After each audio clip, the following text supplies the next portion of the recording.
Hi, welcome to Between Therapy and Reality. This is a podcast about mental health.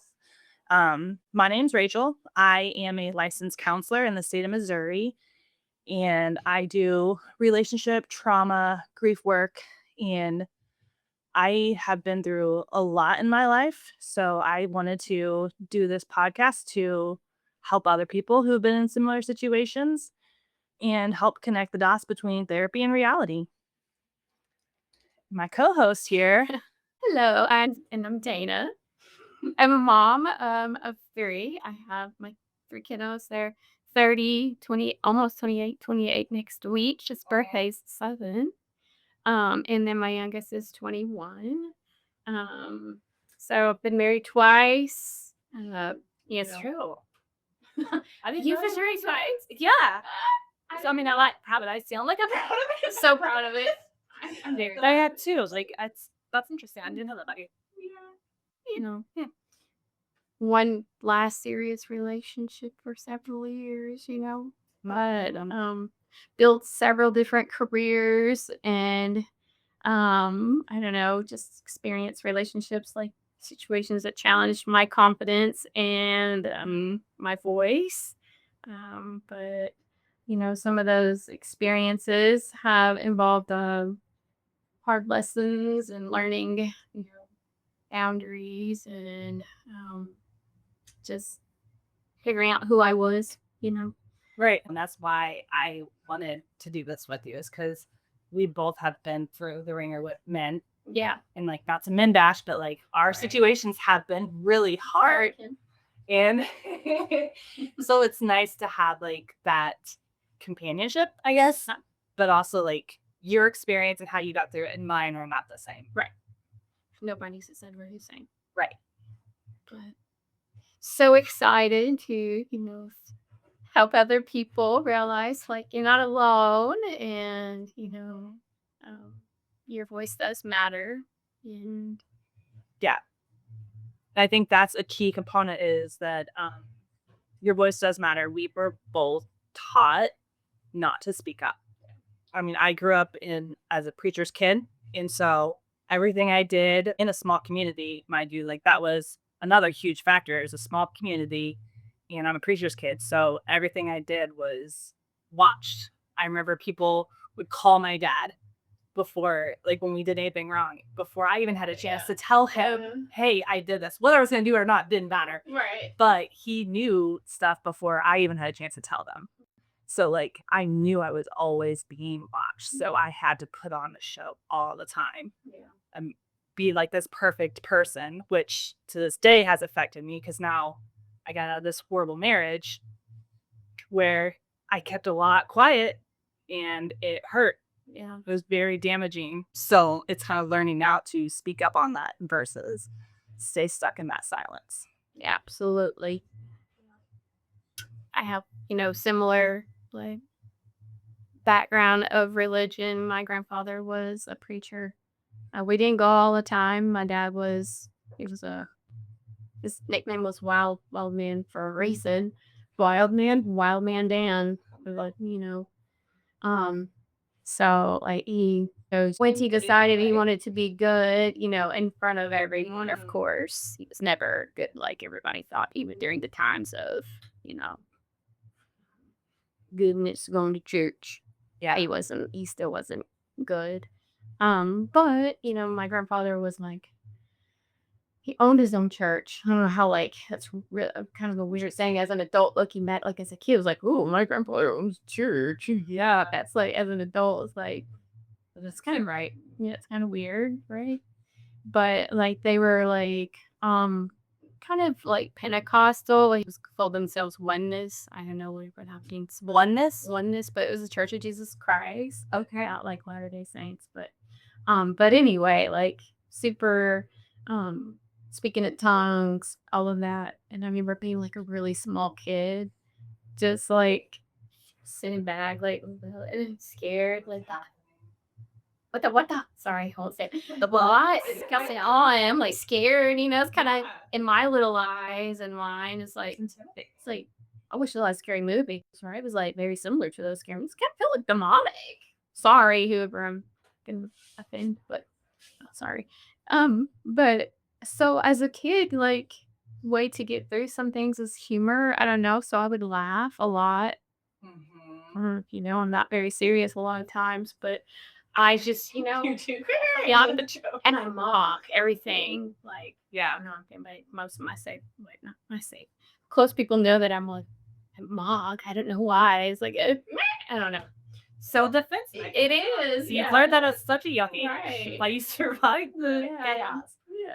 So I would, to do whatever it was. And so my grandfather caught on, I think, one day because I was like making fun after a church service or something. And he like reprimanded me right there, like, you're going to hell for this. And, that's blasphemy of the Holy Spirit. And I'm like, I'm going to hell.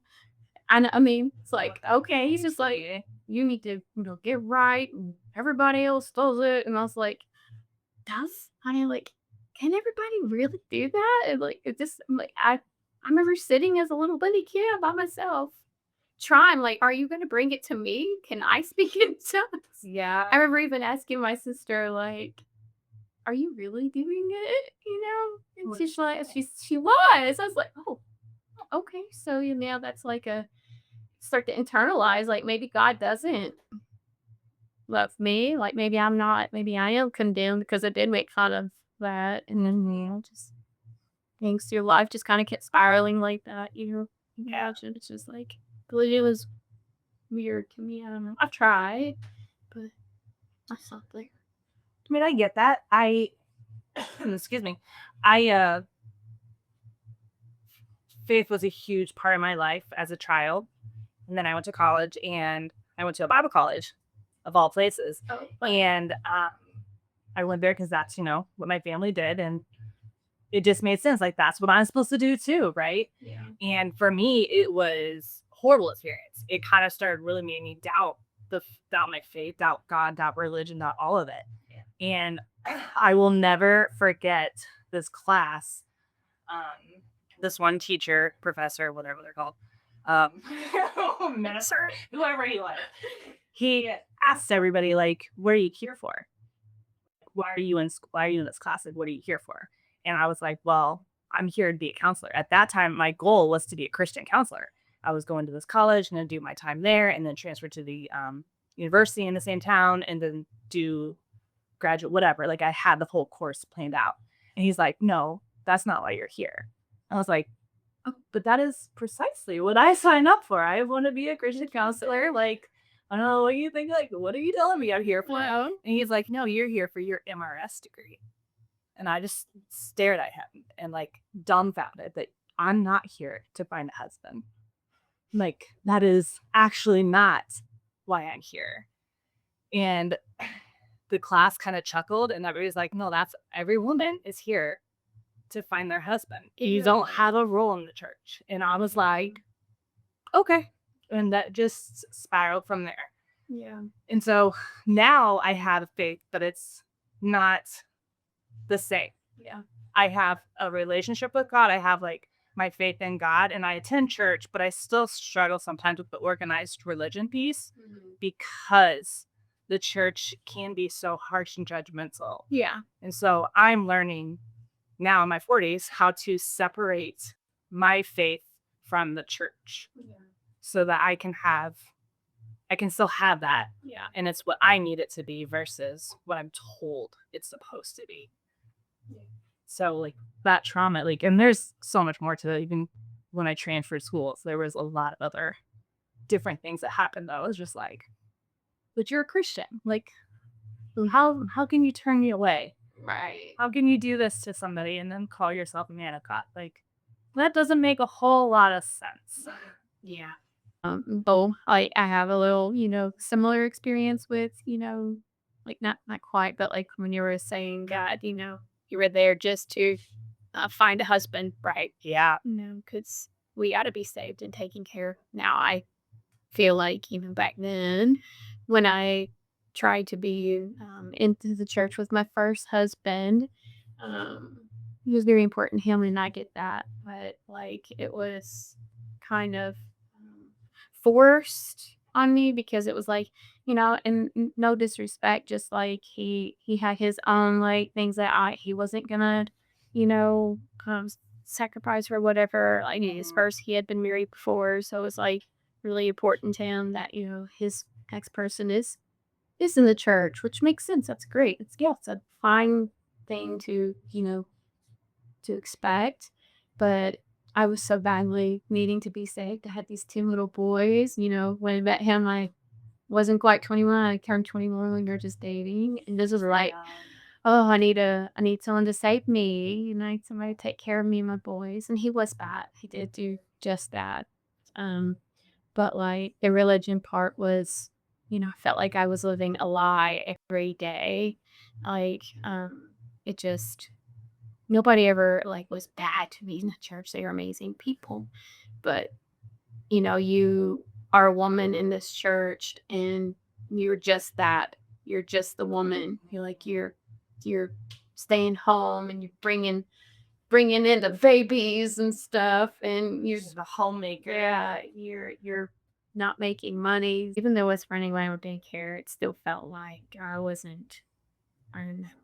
Because in that religion, man is very much over woman, and in that church or women are allowed to preach, like you can teach the kiddos, Mhm. but like once a boy is like a believer, then like they get baptized and whatnot, turn their life over to God, or realize, I'm sending, so like for instance, my son, he was pretty sure Houston, when he decided he wanted to get baptized, and I didn't get to be part of that. Still, there's hate in there. Just kidding. I don't hate you. But it was a quick thing, and Why were you not able to be involved? so my son is gonna beat my butt, but he's 30 years old, and I don't care if his dad knows now because now it's time. But anyway, so we were getting ready to have like a week long gospel meeting. I don't know what that is. I don't church week. Church Gospel words. meeting. So gospel meeting, like the whole week is like instead of Like a revival? sort of, yeah, Oh, okay. yeah. So Okay. every day, sometimes it was the same preacher that would come in and Mm. speak the word, whatever, and sometimes it was a different one that would come in. But I don't remember what this was at that time. So like before it all happens, like all the men would get together, and make sure all the outdoor stuff was, looking good and spiffy, hoping like new people were coming in, women would clean inside because it's really glum inside. But anyway, I wasn't there. I was getting ready for my week because I'm on daycare, right? And I had Mia with me. She's just a baby. Um, and we were grocery shopping, and I get a call, and I missed it. But it was talking. I'm pretty sure he was saying like on the voicemail, "Hey, you need to get here soon."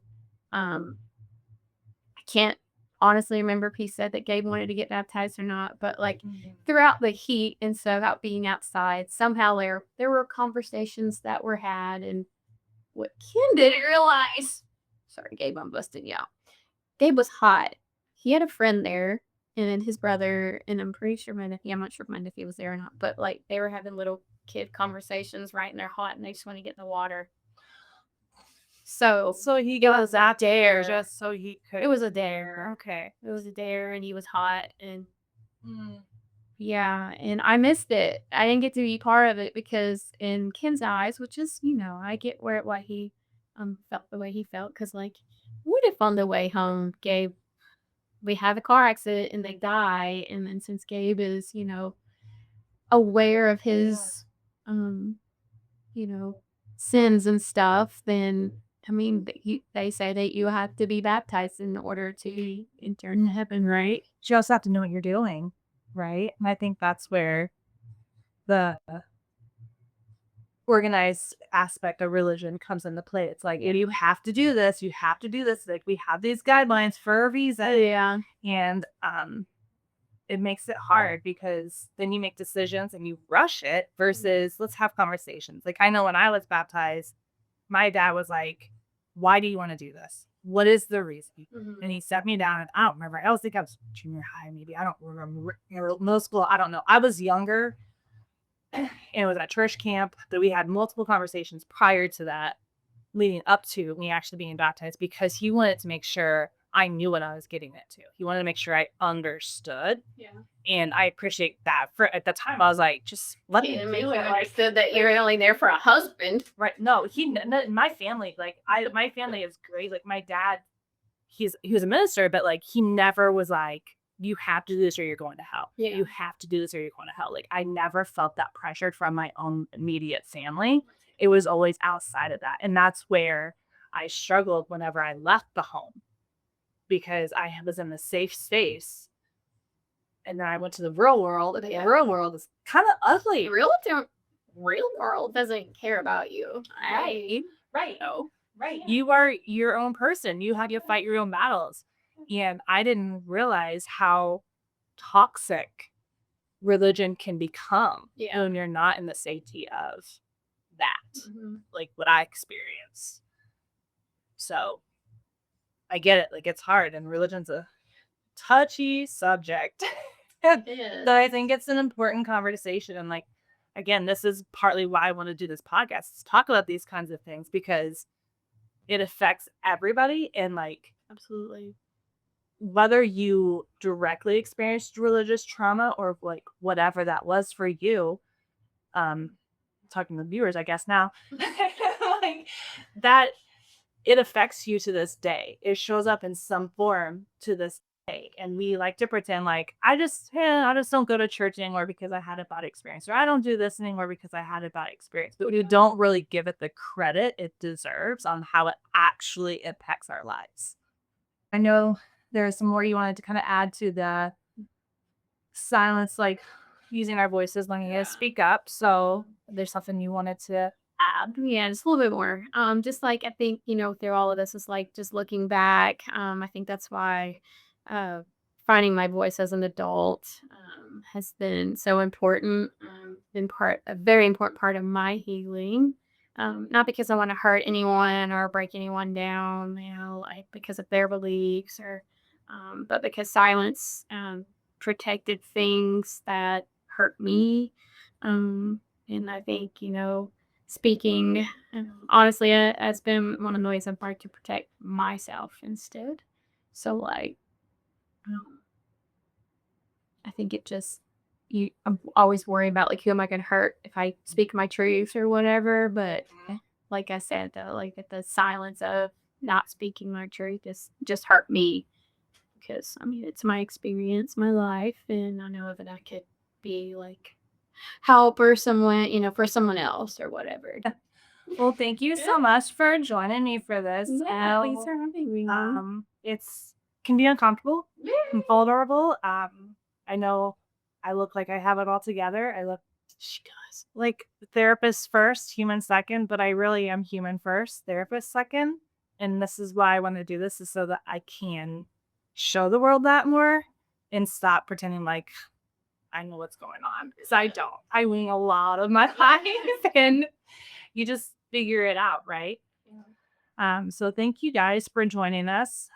If you want to hear more, be sure to subscribe or follow. And if you have anything you want us to talk about, comment below, or you can email me at podcastbtr26@gmail.com. Have a good day.